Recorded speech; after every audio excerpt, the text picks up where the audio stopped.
नमस्कार साथियों, एक बार फिर आप सभी का स्वागत है एड्यूटेनमेंट शो पर, जहां हम लेकर आए हैं शिक्षा जगत के प्रमुख समाचार। आज तारीख है 4 अक्टूबर 2020 और दिन है रविवार। देखिए, आज की जो हमारी हेडलाइंस है उस पर एक बार चर्चा कर लेते हैं। देखिए, 31,661 भर्ती समाचार के विषय में हम चर्चा करेंगे। फिर प्रदेश में 3 लाख नई भर्तियां जो हैं शुरू हो रही हैं या हो गई हैं, उनके विषय में जो है चर्चा करेंगे। माननीय योगी जी ने जो है ट्वीट करके जानकारी दी है इस विषय में। उसके बाद 69,000 शिक्षक भर्ती अपडेट, और उसके बाद जो है डीलेड की प्रमोट प्रक्रिया किस तरीके से होगी, और उसके साथ तमाम शिक्षा जगत की अपडेट से आपको रूबरू कराएंगे। तो वीडियो को शुरू से लेकर अंत तक पूरा देखिएगा। अगर आप हमारे चैनल पर नए हैं तो हमारे चैनल को सब्सक्राइब करके बेल आइकन जरूर दबा दें, जिससे आने वाली वीडियोज़ का नोटिफिकेशन आपको मिलता रहे। तो आइए हम वीडियो को शुरू करते हैं। देखिए, सबसे पहले खबर आ रही है 31,661 भर्ती से संबंधित। निर्देश के 15 दिन भी बाद भी जिला आवंटन नहीं। देखिए दोस्तों, आप सभी को ज्ञात है, माननीय मुख्यमंत्री योगी आदित्यनाथ जी ने ये वायदा किया था कि एक हफ्ता के अंदर इन 31,661 शिक्षकों को नियुक्ति पत्र बांट दिए जाएंगे। तो उसमें अभी भी कोई प्रक्रिया आगे नहीं बढ़ी है। अधिकारी जो है हीला हवाली दिखा रहे हैं, और निश्चित रूप से काफ़ी मनोबल गिराने वाली चीज़ है कि सरकार जो है वायदा करके जो है उसको भूल जा रही है। देखिए, बेसिक शिक्षा विभाग में मुख्यमंत्री और शासन के आदेश पर अमल नहीं हो रहा है। सीएम ने 31,661 पदों पर नियुक्ति एक सप्ताह में करने का आदेश दिया था। उसकी जिला आवंटन सूची 15 दिन में भी अफसर तैयार नहीं कर सके हैं, जबकि शासन भी न्याय विभाग से परामर्श करके आदेश निर्गत कर चुका है। लेकिन जिला आवंटन सूची कब जारी होगी, काउंसलिंग की तारीखें अभी तक घोषित नहीं हो सकी हैं।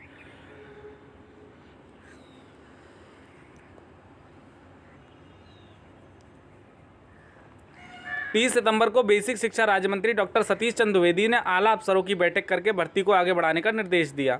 उसके बाद भी अब तक हालात ज्यों के त्यों हैं। नई जिला आवंटन सूची 867 अभ्यर्थियों की सूची से बनाई जानी है, लेकिन वह कैसे बनेगी, इसका फार्मूला खोजा जा।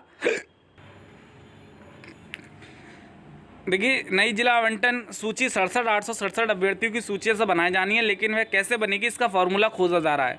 अभ्यर्थी आए दिन पूछ रहे हैं कि उनकी काउंसलिंग कराकर नियुक्ति पत्र कब तक वितरित की जाएंगे, तो इस संबंध में कोई भी कुछ नहीं बता रहा। देखिए, निश्चित रूप से ये बेहद हताश करने वाली खबर है कि अभ्यर्थियों का एक तरीके से कह सकते हैं मानसिक शोषण हो रहा है, जिसमें मुख्यमंत्री जी ने वादा किया था कि एक हफ्ते में हम नियुक्ति पत्र बांट देंगे। उसके बाद अपर मुख्य सचिव मैम और शिक्षा मंत्री जी का भी बयान आया था, लेकिन उसके बावजूद कोई प्रक्रिया आगे नहीं बढ़ रही है। तो निश्चित रूप से इससे अभ्यर्थी मानसिक अवसाद में घिरते जा रहे हैं। ऐसे में शासन को एक स्पष्ट नीति बनानी चाहिए कि किस तरीके से भर्ती प्रक्रिया को पूरा किया जाएगा, और अधिकारियों को कड़े निर्देश देने चाहिए कि भर्ती प्रक्रिया को एक नियत समय, एक हफ्ते का मतलब 1 महीना हो सकता है, लेकिन उससे ज़्यादा समय नहीं हो सकता। तो निश्चित रूप से शासन को अधिकारियों को कड़े निर्देश देने होंगे कि जल्द से जल्द इस भर्ती प्रक्रिया को पूरा किया जाए, क्योंकि ये भर्ती प्रक्रिया बहुत ही महत्वाकांक्षी है और निश्चित रूप से काफ़ी लंबे समय से ये पेंडिंग है, लंबित है। तो ऐसे में शासन को प्राथमिकता के साथ इस भर्ती प्रक्रिया को पूरा करना चाहिए, क्योंकि काफ़ी समय जो है बीत चुका है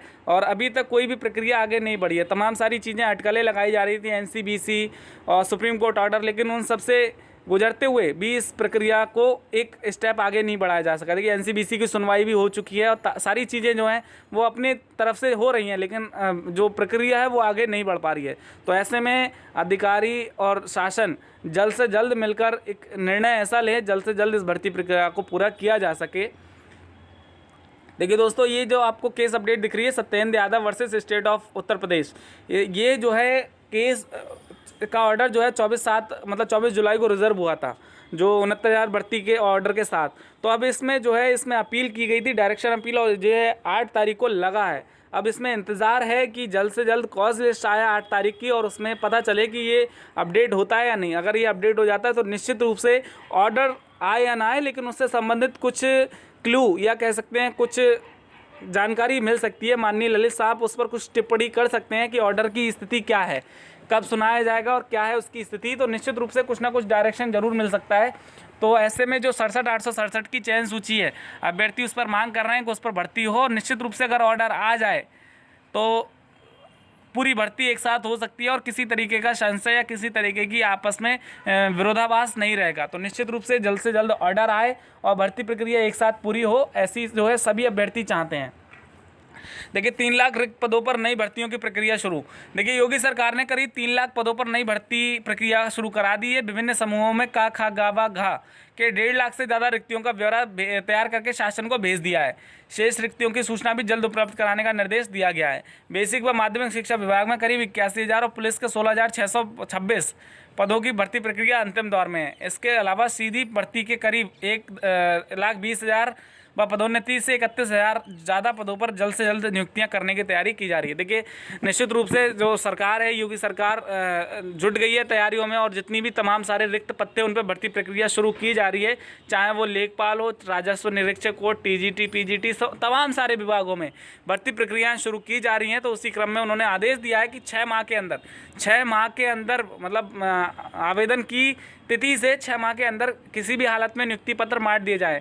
तो ऐसे में उनके सख्त रुख को देखते हुए अधिकारी भी जो है अपनी तैयारियों में जुट गए हैं कि किसी भी तरीके से प्रक्रिया जो है लेट लतीफ़ ना हो पाए और उसमें किसी भी तरीके की कह सकते हैं न्यायिक अड़चन भी ना पड़ने पाए।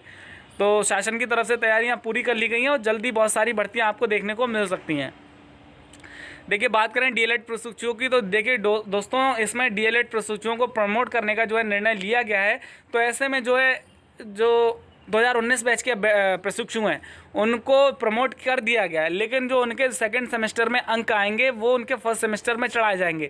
तो निश्चित रूप से उनको बहुत ज़्यादा मेहनत करने की ज़रूरत है। देखिए दोस्तों, अगर जरा सी भी चूक हुई तो निश्चित रूप से आपका फर्स्ट सेमेस्टर और सेकंड सेमेस्टर दोनों ख़राब हो जाएगा। तो ऐसे में किसी भी तरीके की लापरवाही नहीं चलेगी। आप पूरी मेहनत से परीक्षा देने जाएँ, चाहे वो आप 17 बैच के हों, चाहे 18 बैच के हों, बैक सेमेस्टर हो, 19 बैच हो, आपको पूरी तैयारी के साथ जाना है, क्योंकि ये जो मौका है स्वर्णिम मौका है। अगर यहाँ पे आपसे चूक हो गई तो निश्चित रूप से आपका भविष्य दांव पर लग सकता है। देखिए 2018 बैच वालों के लिए क्या है, आने वाले समय में नई शिक्षक भर्ती देखने को मिल सकती है, और 2019 बैच वालों को जो फर्स्ट सेमेस्टर में अंक है वो सेकंड सेमेस्टर के बेस पे मिलेंगे।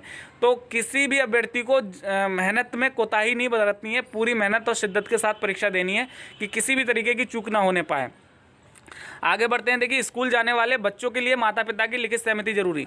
देखिए दोस्तों क्या है, प्रदेश में शासन ने 15 अक्टूबर से जो है स्कूलों में बच्चों को जाने की छूट दी है, लेकिन उसमें सबसे बड़ी शर्त ये रखी गई है कि जो बच्चे स्कूल जाएंगे उनके पास उनके माता पिता पेरेंट्स की लिखित अनुमति होना आवश्यक है। देखिए स्कूल में शिक्षण कार्य नहीं होगा।